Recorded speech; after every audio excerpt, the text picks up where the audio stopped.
ഈ ഗ്യാൻബാബി പള്ളിയിൽ പൂജ നടത്താനുള്ള ഹിന്ദു വിഭാഗത്തിൻ്റെ ശ്രമങ്ങൾ തടയണമെന്നാവശ്യപ്പെടുന്ന ഹർജി അലഹബാദ് ഹൈക്കോടതി തള്ളി. യഥാർത്ഥത്തിൽ നമ്മുടെ ചില പത്രങ്ങളിലൊക്കെ വന്ന വാർത്ത ഇങ്ങനെയാണ്. പക്ഷേ യഥാർത്ഥത്തിൽ അങ്ങനെയല്ല സംഭവിച്ചതെന്ന് മനസ്സിലാക്കുന്നു. 1993 അതുവരെ അവിടെ പൂജ നടത്തുന്നുണ്ടായിരുന്നു ഹിന്ദു വിഭാഗം. അത് തടഞ്ഞത് മുലായം സിംഗ് യാദവ് മുഖ്യമന്ത്രിയായിരിക്കുകയാണ്. അങ്ങനെ ചെയ്ത മുലായത്തിൻ്റെ നടപടി ഇല്ലീഗൽ എന്നാണ് അലഹബാദ് ഹൈക്കോടതി പറഞ്ഞിരിക്കുന്നത്. ഇത് നമ്മുടെ മാധ്യമങ്ങളിലൊന്നും വന്നിട്ടില്ല. ഇതാണോ അതിൻ്റെ യഥാർത്ഥ വസ്തുത? വസ്തുത കുറച്ചുകൂടെ ഉണ്ട്. മുലായം സിംഗ് യാദവ് സർക്കാരിൻ്റെ ഒരു റിട്ടേൺ ഓർഡർ പോലുമില്ല.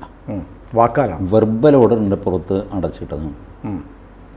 93 സംഭവം എന്ന് വെച്ചാൽ 92 ഡിസംബറിലാണ് അയോധ്യ സംഭവം. അപ്പോൾ 93 ഈ വ്യാപകമായ ഒരു അടിച്ചമർത്തലുണ്ടായി. അന്ന് ശരിക്കും പറഞ്ഞാൽ മുലായം സിംഗ് യാദവ് അധികാരത്തിലാണ് എന്ന് പറയാൻ വയ്യ. കല്യാൺ സിംഗ് രാജിവെച്ചു. എന്നിട്ട് പ്രസിഡൻറ്റ് ഭരണം. ആ പ്രസിഡൻറ്റ് ഭരണം എന്ന് പറയുമ്പോൾ മുലായം സിംഗ് യാദവിന് നല്ലൊരു സേ ഉണ്ടത്, നരസിംഹറാവു കേന്ദ്രത്തിൽ. അങ്ങനെ വെർബൽ ഓർഡറിൻ്റെ പുറത്താണ് ഇത് അടച്ചിരിക്കുന്നത്. റിട്ടേൺ ഓർഡർ ഇല്ല. അപ്പോൾ അവർക്ക് അയോധ്യ പോലെ വേറൊരു സ്ഥലം കാശിയിലുണ്ടായി വരുന്നു. കാരണം കാശിയുടെ ഒരു ഭാഗത്ത് ഇവരുടെ പൂജ നടക്കുന്നുണ്ട്. വളരെ നേരത്തെ 1551 മുതലോ മറ്റോ ആ ഭാഗത്ത് പൂജ നടക്കുന്നുണ്ട്. ബേസിക്കലി മനസ്സിലാക്കേണ്ടത് ഈ കാശി ഗ്യാൻവാപി അതിൻ്റെ 3 കേസുകൾ ഇപ്പോൾ നിലവിലുണ്ട്. ഒന്ന്, അതിൻ്റെ ഭിത്തിയിലുള്ള ശൃംഗാർ ഗൗരി, അവിടുത്തെ സ്ത്രീകളുടെ പൂജ, ആ പൂജയ്ക്കുള്ള അവകാശം വേണം എന്ന് പറഞ്ഞിട്ട് അവരുടെ കേസ്. അതും ഇപ്പോൾ സുപ്രീം കോടതിയിൽ നിൽക്കുകയാണ്. കീഴ്ക്കോടതികൾ അത് അനുവദിച്ചു. ഇപ്പോൾ ഈ പറഞ്ഞ ഈ മോസ്കിൻ്റെ ഭിത്തിയിലാണ്, അതിൻ്റെ മോസ്കിന് പുറത്താണ്, പക്ഷേ ഭിത്തിയിലാണ്. അങ്ങനെ രണ്ടാമത്തെ കേസാണ് ഇദ്ദേഹത്തിൻ്റെ ഇതിൻ്റെ അടിയിലുള്ള ചേംബറിൽ, ഒരു ചേംബറിൽ. അത് പല ചേംബറുണ്ട്. അതിലൊന്നിലാണ് ഇദ്ദേഹത്തിൻ്റെ കുടുംബക്കാർ പൂജ ചെയ്തുകൊണ്ടിരുന്നത്. ഇത് കൂടാതെ ഹർജിക്കാരൻ്റെ കുടുംബാംഗങ്ങൾ നമ്മുടെ ഈ മറ്റേ ശിവലിംഗം കണ്ടെടുത്തില്ലേ, വെള്ളം നിറച്ച സ്ഥലത്ത് ഫൗണ്ടനാണെന്ന് പറഞ്ഞ് അവിടെ മാർക്ക് ചെയ്ത് സുപ്രീം കോടതി ഓർഡറിൽ സ്റ്റാറ്റസ് കോ വെച്ചിരിക്കുന്ന ആ കേസ്, അത് മൊത്തം ഗ്യാൻവാപി എന്ന് പറയുന്നത് ശരിക്ക് ജ്ഞാനാണോ ഗ്യാനാണോ? ശരി, ജ്ഞാനം എന്നുള്ളതിൻ്റെ ജ്ഞാനാണ്. പക്ഷേ ഹിന്ദിയിൽ അത് എഴുതുന്നത് ഗ്യാൻവാപി എന്നാണ്. അതിൽ തെറ്റില്ല. അത് അവരുടെ ഒരു കൊളോക്കിയൽ ലാംഗ്വേജാണ്. അത് അങ്ങനെ അവർ ഉപയോഗിക്കുന്നു. അത് ഭാഷാപരമായിട്ട് തെറ്റാണ് എന്നൊന്നും നമുക്ക് പറയാൻ പറ്റില്ല. ഒരു പേരാണില്ല. അപ്പോൾ അതുകൊണ്ട് നമ്മൾ ഗ്യാൻവാപി എന്ന് പറയുന്നു. വാസ്തവത്തിൽ ജ്ഞാനം എന്നുള്ള വാക്കിൽ നിന്നാണ് ഗ്യാൻ. വ്യാപി എന്ന് പറഞ്ഞ കിണറല്ലേ? എത്തിയില്ലേ, കിണർ, ജ്ഞാനത്തിൻ്റെ കിണർ, അറിവിൻ്റെ കിണർ, അങ്ങനെയാണോ? അതിന് വേറെ എന്തെങ്കിലും ഐതിഹ്യം ഉണ്ടാവാം. എന്തുമായിക്കോട്ടെ, നമ്മളെ സംബന്ധിച്ചിടത്തോളം കാശി വിശ്വനാഥ ക്ഷേത്രമാണത്. മഹാദേവ ക്ഷേത്രമാണ് സാധനം. അത് പൊളിച്ചു കഴിഞ്ഞപ്പോൾ അപ്പുറത്ത് അഹല്യാബായ് ഹോൾക്കറാണെന്ന് തോന്നുന്നു ഇപ്പോൾ നമ്മൾ കാശി എന്നൊക്കെ പറഞ്ഞ് തൊഴുന്ന ആ ക്ഷേത്രം നിർമ്മിച്ചത്. ഇത് തിരിച്ച് നിർമ്മിക്കാൻ അവർക്ക് സാധിച്ചില്ല. അഹല്യാബായ് ഹോൾക്കറാണ് ഒരുപാട് ക്ഷേത്രങ്ങൾ പുനരുദ്ധരിക്കുകയും പൊളിഞ്ഞതിൽ ഭാഗികമായിട്ടെങ്കിലും ഹിന്ദുക്കൾക്ക് അവകാശം കൊടുക്കുകയൊക്കെ ചെയ്തൊരു ഭരണാധികാരിയായിരുന്നു അവർ. അപ്പോൾ ഇപ്പോൾ അവിടെയുള്ളതല്ല യഥാർത്ഥ കാശി വിശ്വനാഥ ക്ഷേത്രം അല്ല, ഈ പള്ളിക്കടിയിലുള്ളതാണ് യഥാർത്ഥ കാശി. പള്ളിക്കടിയിലുള്ള ആളുകൾക്കൊരു ധാരണപ്പശമുണ്ട് പൊതുവെ. കാശിയിൽ അമ്പലത്തിൽ പോകുന്നുണ്ടല്ലോ, അത് പിന്നെ ഏത് അമ്പലമാണെന്നുള്ളത്. ഞാൻ കാശിയിൽ അമ്പലത്തിൽ ഞാൻ പോയിട്ടുണ്ട്. ഇത് തകർന്നത് നമുക്ക് അപ്പുറത്ത് കാണുകയും ചെയ്യാം. അത് കമ്പിയഴിയൊക്കെ ഇട്ട് വേർതിരിച്ചിട്ടുണ്ടെന്നേ ഉള്ളൂ, നമുക്ക് കാണാം. അത് ഇപ്പോഴും ഒറിജിനൽ ക്ഷേത്രത്തിൻ്റെ നന്ദി അവിടെ ഇരിപ്പുണ്ട്. അതെ, ഈ പള്ളിയിലേക്ക് നോക്കിയിരിപ്പുണ്ട്. ഇത് ഒബ്വിയസ് ആണ് ഇതെല്ലാം. അല്ല, ഈ ക്ഷേത്രം തകർത്തത് എന്തുകൊണ്ടായിരിക്കും നന്ദിയെ തകർക്കാതിരുന്നത്? തകർക്കാൻ സമയം കിട്ടിയില്ല, അല്ലെങ്കിൽ അവർ ശ്രദ്ധിച്ചില്ല, അങ്ങനെ എന്തെങ്കിലും ആയിരിക്കും. അല്ലാതെ വേറെ അതിന് ലോജിക്കല്ല. പള്ളി ഉണ്ടാക്കി പള്ളി കൈകാര്യം ചെയ്യുന്നവർക്ക് വേണമെങ്കിൽ ചെയ്യാമെന്നല്ല, ഒരു തെളിവ് നശിപ്പിക്കാം. ഈ അന്നത്തെ അന്തരീക്ഷം നോക്കുക, ഔറംഗസീബിൻ്റെ ഒക്കെ കാലത്ത് അങ്ങനെ ചലഞ്ച് ചെയ്യാൻ ആരുമില്ല. അപ്പോൾ കുറേ അങ്ങ് അടിച്ചു പൊട്ടിക്കുന്നു, പള്ളിയാക്കുന്നു, മതി റെഡി, നിസ്കാരം നടക്കട്ടെ എന്ന് പറഞ്ഞിട്ട് പോകുന്നു, അടുത്ത സ്ഥലത്തേക്ക് പോകുന്നു. നന്ദി കിടക്കുന്നു, നന്ദി അവിടെ കിടക്കും, പൊട്ടിച്ചങ്ങ് പൊട്ടിച്ചു, ഇങ്ങനെയൊക്കെയാണ് ചെയ്യുന്നത്. Who is there to challenge? അല്ല, ഞാൻ ചോദിച്ചത് പിന്നീട് അതിന് ഇവിടെ നമ്മുടെ നാട്ടുകാരായ ആളുകളുടെ കയ്യിൽ വന്നല്ലോ. 10-50 വർഷങ്ങൾക്ക് മുമ്പ് വരുമ്പോഴും ഈ നന്ദി ഇവിടെ ഇരിക്കുന്ന ഒരു പ്രശ്നമാണെന്ന് കണ്ട് ഇവർക്കത് ഡിമോളിഷ് ചെയ്യാൻ പാടില്ലായിരുന്നു. ഡിമോളിഷ് ചെയ്താൽ അതിനെ ചൊല്ലി വലിയ പ്രശ്നമുണ്ടാകും. കാരണം അതിൻ്റെ അടിയിൽ ഇയാൾ പ്രാർത്ഥിച്ചുകൊണ്ടിരിക്കുക, കുടുംബക്ഷേത്രം. അത് ശരി. ടെൻഷനുണ്ട് അവിടെ, പോലീസുണ്ട് നിരന്തരം. പോലീസ് ഇപ്പോൾ മറ്റേ നമ്മുടെ കൃഷ്ണജന്മഭൂമിയില്ലേ മഥുര, അവിടെ ആദ്യം ഞാൻ പോയപ്പോൾ വലിയ പോലീസ് പ്രൊട്ടക്ഷനൊന്നും ഉണ്ടായിരുന്നില്ല. രണ്ടാമത് പോകാൻ നേരത്ത് അങ്ങോട്ട് കയറി പോകാൻ കുറേ പടികളുണ്ട്. ആ പടികളിലും അതിൻ്റെ തുടക്കത്തിലൊക്കെ പോലീസാണ്. ഈ അയോധ്യ സംഭവം 1992 ഡിസംബർ 6 അത് വലിയൊരു ചലനമാണ് ഉത്തരേന്ത്യയിലുണ്ടാക്കിയത്. ദക്ഷിണേന്ത്യയിൽ വലിയ കുഴപ്പം വന്നില്ല, എന്നാലും പൊതുവേ അമ്പലങ്ങൾക്ക് സെക്യൂരിറ്റി വേണം എന്നുള്ളൊരു ധാരണ ദക്ഷിണേന്ത്യയിലും വന്നു. ഉത്തരേന്ത്യയിൽ ആക്ച്വൽ സെക്യൂരിറ്റി കൊടുത്തു എല്ലാ ക്ഷേത്രങ്ങൾക്കും. ഈ മധുരയിലും ഇതുപോലെ തകർക്കപ്പെട്ട ക്ഷേത്രമാണോ യഥാർത്ഥ ക്ഷേത്രമാണോ ഇപ്പോൾ ഉള്ളത്? ശരിക്കും പറഞ്ഞു കഴിഞ്ഞാൽ ഇത് രണ്ടുമില്ല. മധുരയിലുള്ളത് ഇസ്കോൺകാരുടെ ഒരു ക്ഷേത്രമാണ്. മധുരയിൽ ക്ഷേത്രം ഇല്ല? ഇല്ല, മധുരയിൽ ഇസ്കോണിൻ്റെ ഉണ്ട്. അത് പിൽക്കാലത്ത് അവർ അൺഡിസ്പ്യൂട്ടഡ് ആയിട്ടുള്ള സൈറ്റിലാണ് അത് നിൽക്കുന്നത്. അപ്പം മധുരയിൽ ഉള്ളത് ഈ ഭൂമിക്കടിയിൽ ജയിലിൽ കിടക്കുന്ന കൃഷ്ണനാണ്. അതിൻ്റെ മുകളിൽ മുസ്ലിം പള്ളി. ഇതാണ് മധുരയിലുള്ളത്. മധുരയിൽ കൃഷ്ണൻ്റെ ഒരു ക്ഷേത്രമുണ്ട്, അത് കുറച്ച് ദൂരെയാണ്. അൺഡിസ്പ്യൂട്ടഡ് സൈറ്റിൽ ഇവർ പണിതാണ്. അപ്പോൾ ഹിന്ദു വിഭാഗം മധുരയിൽ ആവശ്യപ്പെടുന്നത് എന്താണ്? ഈ പള്ളി ഭൂമിക്കടിയിൽ കൃഷ്ണൻ്റെ കാരാഗ്രഹത്തിന് മുകളിലുള്ള പള്ളി നീക്കണമെന്നാണോ? അതെ. അവിടെ വേറെ ക്ഷേത്രം ഉണ്ടായിരുന്നു എന്നാണോ? ഉണ്ടായിരുന്നു എന്നുള്ളത് കണ്ടാൽ തന്നെ നമുക്കറിയാം. വാരണസിയിലും ഈ ഗ്യാൻ വാപി എന്നൊക്കെ പറഞ്ഞാൽ പോയി കണ്ടാൽ നമുക്കറിയാം. അതിൻ്റെ ചിത്രങ്ങൾ കണ്ടാലേ അറിയാം. ചിത്രങ്ങൾ കണ്ടാൽ തന്നെ അറിയാമില്ല. വെറുതെ അമ്പലത്തിൻ്റെ മുകളിലേക്ക് 3 മകുടങ്ങൾ എടുത്ത് വെച്ചതുപോലെ മകുടങ്ങൾ എടുത്ത് വെച്ചാൽ അത് പള്ളിയായി എന്ന് പറഞ്ഞിട്ട് ആർഗ്യൂ ചെയ്യുക. ഈ ഔറംഗസീബിൻ്റെ കാലത്ത് ഔറംഗസീബ് വിചാരിക്കുന്നത് എന്താ, ആചന്ദ്രതാരമേ സന്തതി പ്രവേശമേ മുഗൾ ഭരണം ഇവിടെ നിലനിൽക്കാൻ പോകുന്നെന്നും അതുകൊണ്ട് അവിടെ ഒരു നന്ദിയോ ഇവിടെ മറ്റേ കിടക്കണം, പിന്നെ പെറുക്കി കളയാൻ സമയം വരട്ടെ, ഇനിയിപ്പോൾ ജോലി വേറെ കിടക്കുന്നു. ഇതാണല്ലോ ഇത്. അങ്ങേരോർക്കുന്നില്ല ഇത് 100-400 വർഷങ്ങൾക്ക് ശേഷം 500 വർഷങ്ങൾക്ക് ശേഷം ഇവിടെ ഇങ്ങനെയൊക്കെ സംഭവിക്കുമെന്ന് ആർക്കും അറിയില്ലല്ലോ. അപ്പോൾ അതുകൊണ്ട് ഔറംഗസീബിൻ്റെ അന്നത്തെ പെരുമാറ്റത്തിൽ എന്തുകൊണ്ട് നന്ദി തകർത്തില്ല എന്നൊക്കെ ചോദിച്ചു കഴിഞ്ഞാൽ തകർത്തില്ല. കാരണം അങ്ങനെ സമയത്തോളം ഞാനിപ്പോൾ എല്ലാം റെഡിയാക്കി, ഇനിയിപ്പോൾ എന്നെ കവിഞ്ഞ ആരുമില്ല, ഇനി എൻ്റെ പരമ്പരയാണ് ഇവിടെ ഭരിക്കാൻ പോകുന്നത്. അല്ല, എന്തുകൊണ്ട് നന്ദിയെ തകർത്തില്ല എന്നുള്ള ചോദ്യം എൻ്റെ അല്ല, ചില ആളുകൾ ചോദിക്കുന്ന ചോദ്യമാണ്. തകർക്കുവാണെങ്കിൽ പിന്നെ അതോട് തകർക്കൂലേ? ഇല്ല, ഇത് തകർക്കുകയാണ്, അത് തകർത്തില്ല എന്നുള്ളത് കൊണ്ട് ഇത് തകർത്തത് അയാളല്ല എന്ന് വരുക. അതെ അതെ. ഇതൊക്കെ എന്ത് ന്യായമാണ്? ഈ വെറുതെ ഇല്ലാത്ത സ്ഥലത്ത് ന്യായം ഉണ്ടാക്കുക. ഇപ്പോൾ എൻ്റെ പോക്കറ്റിൽ നിന്ന് ഒരാൾ കാശ് തട്ടിപ്പറിച്ചെടുക്കുന്നു, കുറേ കാശ് എടുത്തു, 10 രൂപ ബാക്കി കിടന്നു. ഉടനെ അത് ന്യായീകരിക്കാം. അയാൾ തട്ടിപ്പറിച്ചതാണെങ്കിൽ ഈ 10 രൂപയും കൂടെ പറിക്കുമായിരുന്നില്ലേ? അതെ അതെ. അപ്പോൾ അയാളല്ലല്ലോ, അതുകൊണ്ട് അയാളെ വിടും. അയാളുടെ കയ്യിൽ എൻ്റെ കാശിരിക്കുന്നു, അത് തെളിവല്ല. തെളിവേതാ? എൻ്റെ പോക്കറ്റിൽ ബാക്കി വന്ന 10 രൂപ അയാൾ തട്ടിപ്പറിച്ചപ്പോൾ ഒരു നോട്ട് അതിനകത്ത് ഇരുന്നു പോയി. അതെന്തുകൊണ്ട് ഇരുന്നു പോയി? ഇങ്ങനെയൊക്കെയുള്ള തട്ടാമുട്ട് ഞാൻ ഇത് വരുമ്പോഴാണ് അവസാനം ഹിന്ദു കയറി ഒരു നിരത്തങ്ങോട്ട് നിരത്തും.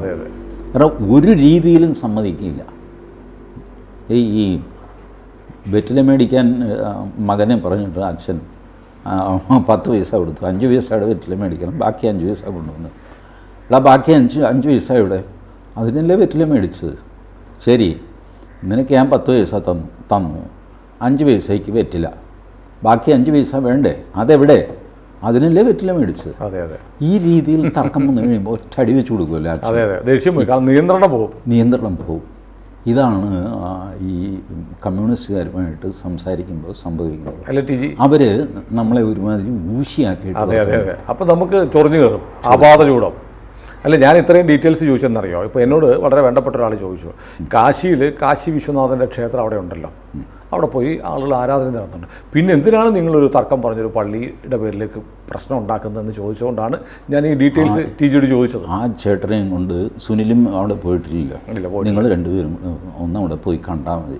ആ ചേട്ടൻ്റെ സകല സംശയം, ആ ചേട്ടനും ആ ചേട്ടനെ പോലെയുള്ള ഒരുപാട് ചേട്ടന്മാരും നമ്മുടെ ഈ വീഡിയോ കാണുമ്പോൾ ഈ സംശയം ഒന്ന് ദൂരീകരിക്കും. അതുകൊണ്ടാണ് ഞാൻ മനഃപൂർവ്വം ചോദിച്ചത്. ഞാനിത് പോയി എനിക്ക് എല്ലാവരോടും തൊഴുകയോടെ പറയാനുള്ള ഇതാണ്, നിങ്ങൾ പോയി കാണുക. അയോധ്യയിൽ നിങ്ങൾക്ക് നഷ്ടപ്പെട്ടു. അയോധ്യയിൽ പോയി കണ്ട ആൾക്കാരൊക്കെ ഇത് എഴുതിയിരുന്നു. അതെ അതെ എൻ വി കൃഷ്ണമാര് അതെ മാതൃഭൂമിയിൽ തന്നെ എഴുതിയിരുന്നു. ഒബ്വിയസ്ലി ഇത് അമ്പലം പൊളിച്ച് പണിഞ്ഞ പള്ളിയാണ് എന്ന്. അത് നിൽക്കുമ്പോൾ, ആ സ്ട്രക്ചർ നിൽക്കുമ്പോൾ, അത് കഴിഞ്ഞു, അത് പൊളിച്ചു കളഞ്ഞു. ഇപ്പം ഇത് പൊളിച്ചിട്ടില്ല. അല്ല, ഗ്യാൻ ബാബി ഒന്ന് പോയി കാണും, പോയി കാണുക, എന്നിട്ട് സത്യവും ന്യായവും എവിടെയാണെന്ന് പറയൂ. എവിടെയാണെന്ന് പറയും. നിങ്ങൾ പോയി സ്വന്തം കണ്ണുകൊണ്ട് കണ്ട് ബോധ്യപ്പെട്ടത് മാത്രം പറഞ്ഞാൽ മതി. ടി ജി, ഞാനൊരു പ്രധാനപ്പെട്ട കാര്യം, നമ്മൾ ഇപ്പോൾ ഈ വാർത്ത ഇന്ന് വന്നത് പൂജ തടയണമെന്നുള്ള ആവശ്യം തള്ളിയെന്നാണ് മലയാള പത്രങ്ങളും നമ്മുടെ ചാനലുകളും റിപ്പോർട്ട് ചെയ്തത്. ഞാൻ ആകെ കണ്ടത് ടൈംസ് ഓഫ് ഇന്ത്യ മാത്രമാണ് മുലായം സിംഗ് യാദവിൻ്റെ 1993 ഉത്തരവ് ഇല്ലീഗലാണ് എന്ന് കോടതി പറഞ്ഞു എന്നുള്ള ഒരു വാർത്ത ആസിറ്റീസ് പബ്ലിഷ് ചെയ്തത്. അതുകൊണ്ടാണ് ഇത് UP ഇലക്ഷനിൽ തെരഞ്ഞെടുപ്പിലേക്ക് പോകുന്നതിന് തൊട്ട് മുമ്പ് വന്ന ഈ കോടതി വിധി UP ഇലക്ഷനെ സ്വാധീനിക്കുമോ? ആ ലൊക്കാലിറ്റിയിൽ ചിലപ്പോൾ സ്വാധീനിച്ചെന്ന് വരും. വാരാണസി മുലായമാണ് ഈ പ്രശ്നം ഉണ്ടാക്കിയത്. അത് ഇതെന്താണെന്ന് വെച്ചാൽ, ഈ പൂജ അനുവദിച്ചല്ലോ ഇയാൾക്ക്. ഈ പൂജ അനുവദിച്ചപ്പോൾ സംഭവിച്ചത് എന്താണെന്ന് വെച്ച് കഴിഞ്ഞാൽ, സാധാരണ അയാളും അയാളുടെ കുടുംബക്കാരും പിന്നെ കുറച്ച് നാട്ടുകാരും ഉണ്ടാകും. ഒരു 10-75 പേര്, നമ്മുടെ ഹർജിക്കാരനും കുടുംബവും പിന്നെ അപ്പുറത്തിപ്പുറത്തൊക്കെയുള്ള ആൾക്കാരും കൂടെ ഒരു 10-75 പേര്, 150 പേരെന്ന് ചിലർ റിപ്പോർട്ട് ചെയ്തിട്ടുണ്ട്. ഏതായാലും 150 പേരാണ് അവിടെ പ്രാർത്ഥിക്കാൻ പോകുന്നത്. അത് വലിയൊരു ഇവൻ്റാക്കി ചെണ്ടയൊക്കെ കൊട്ടി ജയിച്ചടാ എന്നൊക്കെ പറഞ്ഞ് അങ്ങനൊരു അന്തരീക്ഷമൊന്നും അവരുണ്ടാക്കിയില്ല. അതേസമയം വെള്ളിയാഴ്ച നമാസ് ഈ ജാൻവാബി പള്ളിയിൽ വെള്ളിയാഴ്ച നമാസ് അനുവദിച്ചിട്ടുണ്ട്.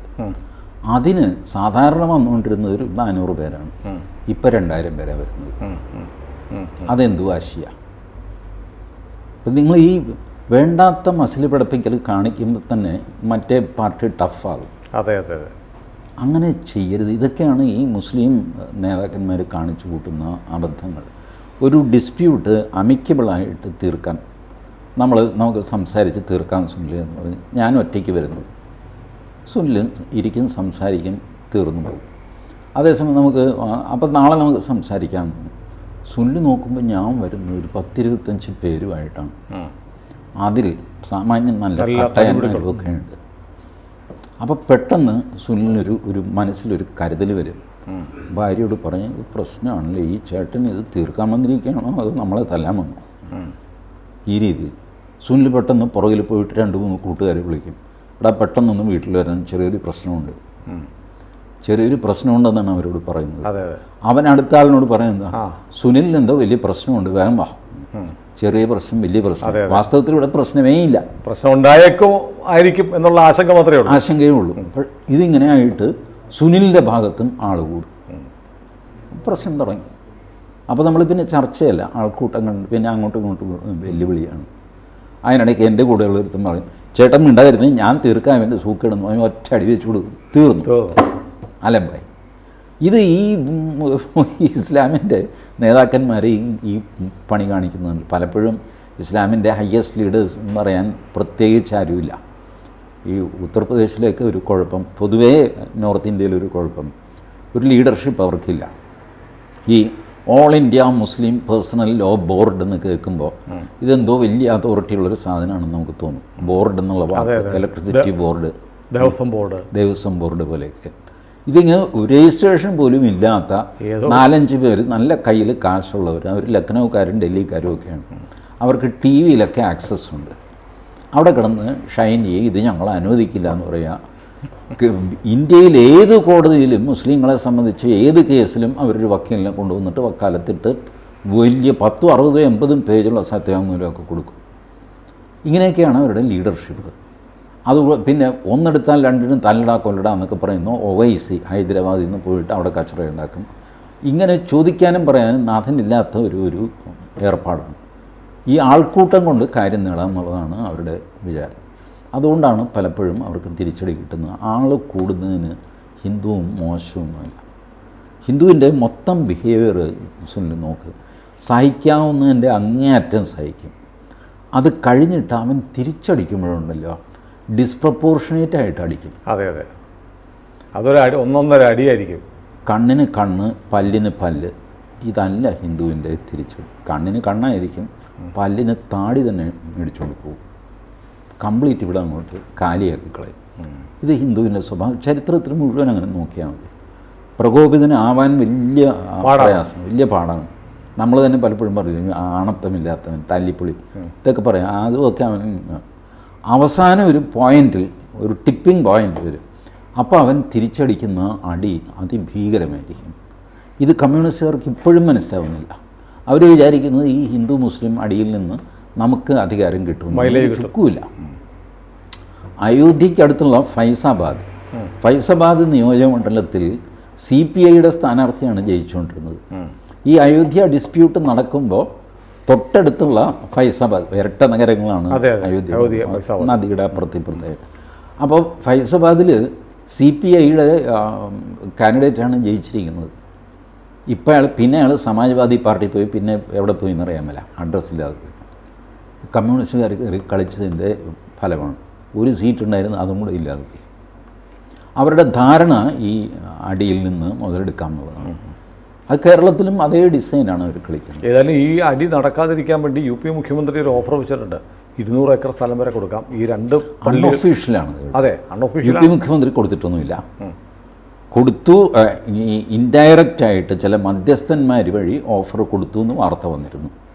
അതല്ലാതെ നിയമസഭയിൽ മറ്റൊന്ന് പറഞ്ഞല്ലോ, ഈ 2 പള്ളികൾ, 2 ക്ഷേത്രങ്ങൾ കൂടി ഞങ്ങൾക്ക് വിട്ടു തന്നാൽ മതിയെന്ന് അസംബ്ലി പ്രസംഗിച്ചു യോഗി. അസംബ്ലി പ്രസംഗം, പക്ഷേ അതിന് പകരം 200 ഏക്കർ കൊടുക്കാമെന്ന് പറഞ്ഞു.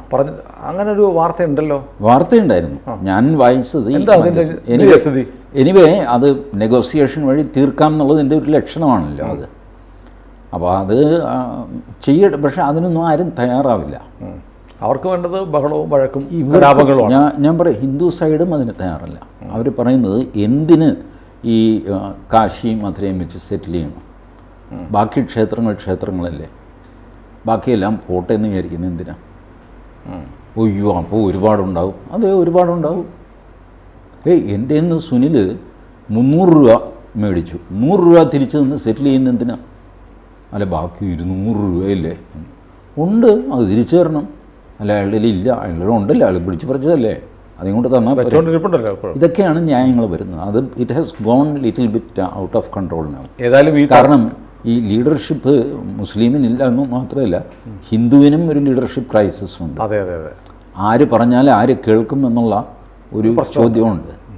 അപ്പോൾ it's A complex issue. 1 by 1 അത് അൺഫോൾഡ് ചെയ്ത് വരും. ബട്ട് ഇതാണ് ഈ ചരിത്രം എന്ന് പറയുന്നത്. ഒരു ഫുൾ സ്റ്റോപ്പ്, എല്ലാം കഴിഞ്ഞു, സമാധാനമായി, ഇനിയിപ്പോൾ എല്ലാവരും രാജാവും രാജ്ഞിയും കല്യാണം കഴിച്ച് ദീർഘനാൾ വാണു ശുഭം എന്ന് പറഞ്ഞ് പഴയ നോവൽ അവസാനിക്കുമല്ലോ. അങ്ങനൊരു അവസാനം ചരിത്രത്തിലില്ല. ചരിത്രം ഇങ്ങനെ പൊങ്ങിയും താണും. പക്ഷേ കോടതികൾ ഇക്കാര്യത്തിൽ എടുക്കുന്ന ഒരു നിലപാടാണല്ലോ, സത്യത്തിൻ്റെയും ശരിയുടെയും കൂടെ എന്ന് തോന്നിപ്പിക്കുന്ന ഒരു നിലപാടുകൾ പൊതുവെ കോടതികളിൽ നിന്ന് വരുന്നുണ്ട്. ഒരുപക്ഷെ നിയമപരമായി തന്നെ ഇത് തീർന്നു പോകാൻ കാരണം എനിക്ക് ആ വക്കീലിലൊരു വിശ്വാസമുണ്ട്. വിഷ്ണു ശങ്കർ ജെയിൻ വളരെ ഇൻ്റലിജൻ്റാണ്. ലോവർ കോർട്ടിൽ മുതൽ സുപ്രീം കോർട്ടിൽ വരെ അയാളുടെ ഇൻ്റലിജൻസ് അയാൾ തെളിയിച്ചിട്ടുണ്ട്. കാരണം കോർട്ട് ക്രാഫ്റ്റ് എന്ന് പറഞ്ഞിട്ടൊരു സാധനമുണ്ടല്ലോ, നിങ്ങളുടെ കേസൊക്കെ സത്യസന്ധമായി, പക്ഷേ അത് ഫൈറ്റ് ചെയ്യുന്ന രീതി തെറ്റിപ്പോയി കഴിഞ്ഞാൽ അതിൽ വെച്ച് തന്നെ ചിലപ്പോൾ കേസ് തള്ളിപ്പോവും. ഇയാളുടെ വിഷ്ണു ജെയിൻ്റെ മിടുക്ക് അവിടെയാണ്. കോർട്ട് ക്രാഫ്റ്റ് ശരിക്കും അറിയാവുന്ന ആളാണ് വിഷ്ണു ജെയിൻ. ഏതായാലും ഗ്യാൻവാപ്പി തീരുകയല്ല, തുടരുകയാണ്. നമ്മൾ കാത്തിരുന്നേ പറ്റൂ. കൂടുതൽ വാർത്തകളും വിശേഷങ്ങളും നിങ്ങളിലേക്ക് എത്താൻ ABC മലയാളം സബ്സ്ക്രൈബ് ചെയ്യുക, ബെൽ ബട്ടണും അമർത്തുക.